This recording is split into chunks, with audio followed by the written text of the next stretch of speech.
Latest updates ఎప్పటికప్పుడు పొందడానికి big TV WhatsApp channel follow అవ్వండి. లింక్ డిస్క్రిప్షన్ లో ఉంది.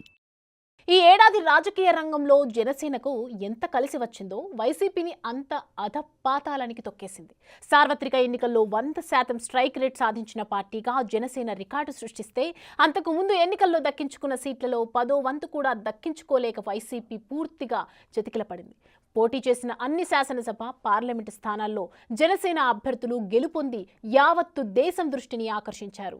మహారాష్ట్ర ఎన్నికల్లో ప్రచారం చేసి నేషనల్ ఇమేజ్ సొంతం చేసుకున్న జనసేనాని ప్రధాని మోడీ ప్రశంసలు అందుకుంటూ పొలిటికల్ స్క్రీన్ పై కూడా అందరి దృష్టిని ఆకర్షిస్తున్నారు. అందుకే ఇది మా లక్కీ ఇయర్ అంటూ న్యూ ఇయర్ సంబరాలకు సిద్ధమవుతున్నారు జన సైనికులు. పొలిటికల్ గా చూస్తే 2024 సంవత్సరం కొందరికి విపరీతంగా కలిసి వస్తే మరికొందరికి ఎప్పటికీ గుర్తుండిపోయే పీడకలను మిగిల్చింది. అహంకారంతో వ్యవహరిస్తే ఎలా ఉంటుందో ప్రజలు వైసీపీ నాయకులకు రుచి చూపించారు.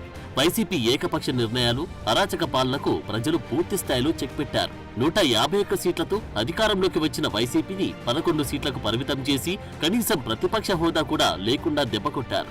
ఇక టీడీపీ విషయానికి వస్తే పడిలేవడం ఆ పార్టీకి అలవాటు. పార్టీ ఆవిర్భావం నాటి నుంచి అంటే 4 దశాబ్దాలకు పైబడిన కాలంలో 6 సార్లు అధికారంలోకి వచ్చి 4 సార్లు ప్రతిపక్ష పాత్ర పోషించిన టీడీపీకి గెలుపోటములు కొత్తేమి కాదు. అయితే జనసేన ప్రస్థానం గురించి ప్రత్యేకంగా చెప్పుకోవాలి.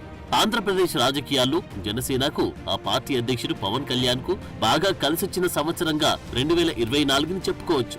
2014లో పార్టీని పెట్టినప్పటికీ ఆ పార్టీలో కూటమి విజయానికి ప్రచారం చేసిన పవన్ కళ్యాణ్ పోటీకి దూరంగా ఉన్నారు. 2019లో తొలిసారి ప్రత్యక్ష ఎన్నికల్లో ఒంటరిగా పోటీ చేసిన జనసేన కేవలం 1 సీటును మాత్రమే గెలుచుకుంది. జనసేనాని అయితే పోటీ చేసిన గాజువాక, భీమవరం 2 చోట్ల ఓడిపోయారు.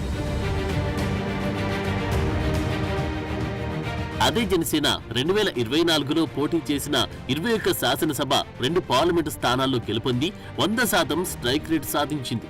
2024 ఎన్నికల తర్వాత జనసేన పార్టీ ఉండదని, పవన్ కళ్యాణ్ రాజకీయాలకు పనికిరారంటూ ఎంతో మంది ఎన్నో విమర్శలు చేసినా ఆయన పట్టించుకోలేదు. ఆంధ్రప్రదేశ్ రాజకీయాలపై అవగాహన పెంచుకున్నారు. ఏ విధమైన వ్యూహాలతో ముందుకెళ్లాలో సరిగ్గా అంచనా వేయగలిగారు. అప్పటి అధికార పక్షం వైసీపీ ఎన్ని ఇబ్బందులు పెట్టినా, వ్యక్తిగతంగా టార్గెట్ చేసినా వెనక్కి తగ్గలేదు. ప్రతి విమర్శకు దీటైన జవాబిస్తూ ముందుకు సాగారు. వారాహి యాత్రతో ప్రజలతో మమేకమయ్యారు. ప్రభుత్వ వ్యతిరేక ఓటు చీలనివ్వబోనన్న మాటపై చివరకు నిలబడుతూ బీజేపీ, టీడీపీ, జనసేన మధ్య పొత్తు కుదరడంలో పవన్ కళ్యాణ్ కీలక పాత్ర పోషించారు. జనసేనకు తక్కువ సీట్లు కేటాయింపుపై ఎన్నో రకాల విమర్శలు వచ్చినా తాను పోటీ చేసి అన్ని స్థానాల్లో గెలిచి సత్తా చాటడమే తన ముందున్న కర్తవ్యమంటూ ముందుకెళ్లారు. చివరకు పోటీ చేసిన అన్ని స్థానాల్లో గెలిచి చరిత్ర సృష్టించారు. వైసీపీని అదాపాతాళానికి తొక్కేస్తానని ఎన్నికల ప్రచారంలో శపథం చేసిన జనసేనాని దాన్ని చేసి చూపించారు. ఆంధ్రప్రదేశ్ శాసనసభ ఎన్నికల ముందు వరకు జనసేన ఒక రాజకీయ పార్టీ. ఎన్నికల తర్వాత ఆ పార్టీ ఓ శక్తిగా మారింది. పవర్ ఉంటే ఏదైనా చేయొచ్చు. జనసేన లక్ష్యం చేరుకోవాలంటే పవర్ కావాలంటూ పవన్ కళ్యాణ్ పదే పదే వ్యాఖ్యానించేవారు. సరిగ్గా 2024 ఎన్నికల తర్వాత ఏపీ ప్రభుత్వంలో జనసేన భాగస్వామిగా మారింది. పవన్ కళ్యాణ్ ఉప ముఖ్యమంత్రి బాధ్యతలు స్వీకరించారు. ఎన్నికల ముందు ప్రజలకిచ్చిన హామీలను పవన్ కళ్యాణ్ మర్చిపోలేదు. అధికారంలో ఉన్నా లేకపోయినా తాను ప్రజాసేవకుడినేనంటూ ముందుకు సాగారు. ప్రభుత్వ పరంగా తీసుకునే నిర్ణయాల్లో ఎక్కడా తొందరపాటు చూపించకుండా నిదానంగా ముందుకెళ్తూ అందుబాటులో ఉన్న వనరులతో ఏ విధంగా అభివృద్ధి చేయగలమో ప్రణాళికలు రచించుకుంటూ ముందుకెళ్తున్నారు. తనకు ఇష్టమైన గ్రామీణాభివృద్ధి, పంచాయతీరాజ్ శాఖల బాధ్యతలను నిర్వర్తిస్తూ రాష్ట్రంలో తనదైన మార్క్ పాలనను ప్రజలకు చూపించేందుకు పవన్ కళ్యాణ్ ప్రయత్నిస్తున్నారు. సాధారణంగా ఏదైనా రాజకీయ పార్టీ మత విశ్వాసాల విశ్వాసంలో ఆచితూచి వ్యవహరిస్తోంది. తమది సెక్యులర్ పార్టీ అని అన్ని మతాలను సమానంగా చూస్తామని ప్రచారం చేసుకుంటారు. ఈ సమయంలో పవన్ కళ్యాణ్ మాత్రం సనాతన ధర్మాన్ని రక్షించుకోవాల్సిన అవసరం ఉందని, తమ పార్టీ సనాతన ధర్మ పరిరక్షణకు కృషి చేస్తుందని బహిరంగంగా ప్రకటించడంతో పాటు తిరుపతిలో ఓ సభ ఏర్పాటు చేసి డిక్లరేషన్ ప్రకటించారు. దీంతో ఏపీలో సనాతన ధర్మ పరిరక్షణ బ్రాండ్ అంబాసిడర్ గా పవన్ కళ్యాణ్ గుర్తింపు పొందారు. ఇతర మతాలను గౌరవిస్తూనే సనాతన ధర్మాన్ని పరిరక్షించుకోవాల్సిన అవసరాన్ని ధైర్యంగా చెప్పారు. దేశ స్థాయిలో సనాతన ధర్మ పరిరక్షణకు అవసరమైతే తాను నాయకత్వం వహిస్తాననే రీతిలో పవన్ కళ్యాణ్ తీరు కనిపిస్తోంది. దీంతో యావత్తు దేశ ప్రజల దృష్టిని పవన్ కళ్యాణ్ తన వైపు తిప్పుకున్నారు. మహారాష్ట్ర ఎన్నికలు దేశం దృష్టిని ఆకర్షించాయి. ఇండియా ఎన్డీఏ కూటమి మధ్య హోరాహోరీ పోరు నడిచింది. సార్వత్రిక ఎన్నికల్లో ఇండియా కూటమి ఎక్కువ లోక్సభ స్థానాలు గెలుచుకోవడంతో శాసనసభ ఎన్నికల్లో ఎవరు గెలుస్తారనే ఉత్కంఠ నెలకొంది. రెండు కూటములు అధికారంపై ధీమా వ్యక్తం చేశాయి. చివరికి ఎన్డీఏ కూటమి భారీ విజయం సాధించింది. ముఖ్యంగా గతంలో తెలుగు ఓటర్లు ఎక్కువగా ఉండే నియోజకవర్గాల్లో కాంగ్రెస్ లేదా ఆ పార్టీ మద్దతుదారులు ఎక్కువగా గెలుపొందేవారు. ఈసారి పవన్ కళ్యాణ్ తెలుగు ఓటర్లు ఎక్కువ ప్రభావం చూపించే నియోజకవర్గాల్లో ఎన్డీఏ కూటమి అభ్యర్థుల తరపున ప్రచారం నిర్వహించారు. పవన్ కళ్యాణ్ ప్రచారం చేసిన అన్ని నియోజకవర్గాల్లో మహాయుతి కూటమి మంచి ప్రదర్శన కనబరిచింది. దీంతో పవన్ కళ్యాణ్ ఇమేజ్ తెలుగు రాష్ట్రాలు దాటి జాతీయ స్థాయికి వెళ్లింది. అప్పటి నుంచి పవన్ కళ్యాణ్ నేషనల్ లీడర్ అంటూ జన సైనికులు నినాదాలు హోరెత్తిస్తున్నారు. మరోవైపు ఎన్డీఏ సమావేశాల్లో పవన్ కళ్యాణ్ ను ప్రధాని మోడీ ప్రశంసలతో ముంచెత్తడం ఆయన ఇమేజ్ ను దేశ స్థాయిలో మరింత పెంచింది. జనసేనాని ఎక్కడికి వెళ్లినా సీఎం అంటూ జన సైనికులు హోరెత్తిస్తున్నారు.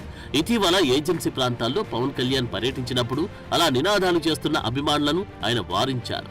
అలా చేయొద్దని, తాను ఇలా చేస్తున్నాను అని అనుకుని అవకాశం ఉండదని, ఏపీకి ఎంతో అనుభవం కలిగిన సీఎం చంద్రబాబు నాయుడు ఉన్నారని, ఆయనను మనమందరం గౌరవించాలంటూ తన రాజకీయ పరిణతి ప్రదర్శించారు. అంతకు ముందు కూడా వచ్చే ఎన్నికల్లో కూటమే గెలుస్తుందని, చంద్రబాబే ముఖ్యమంత్రి అవుతారని ఆయన వ్యాఖ్యానించి చంద్రబాబు అనుభవం పట్ల తనకున్న గౌరవాన్ని చాటుకోవడం విశేషం. ఒక నెలలో సీఎం గారు పాప చంద్రబాబు గారు ఏమనగా ప్లీజ్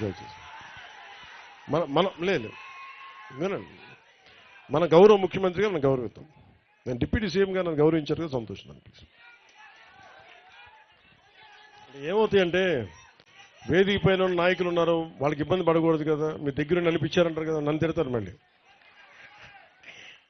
ముఖ్యమంత్రి ఎవరని కాదు, ఎవరు బాగా పనిచేశారని.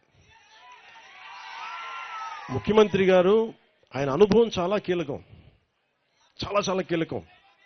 ఈరోజు 40 కోట్లు కావాలి మన గిరిజన గ్రామాలకంటేనే వెంటనే ఆయన ఒక అరగంట మొత్తం అందరిని పిలిచి మాట్లాడారు. ఇవ్వగలమా అంటే వెంటనే ఇచ్చేద్దాం, వెంటనే చేశాం.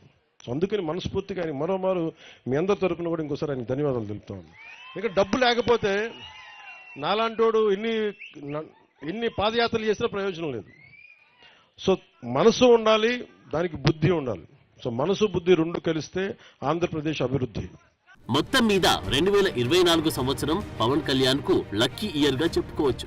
2014లో పార్టీ పెట్టినప్పటి నుంచి 2023 వరకు పవన్ కళ్యాణ్ రాజకీయంగా ఎలాంటి విజయాలను చూడలేదు. కానీ 2024లో తాను ఊహించిన దానికంటే ఎక్కువ విజయాలను అందుకున్నారు. పాలనలో పరిపక్వత ప్రదర్శిస్తూ ప్రజలకు తనలోని కొత్త కోణం చూపిస్తూ ముందుకు సాగుతున్నారు. అందుకే 2024ని పవన్ నామ సంవత్సరమంటూ న్యూ ఇయర్ వేడుకలకు జన సైనికులు రెడీ అయిపోతున్నారు.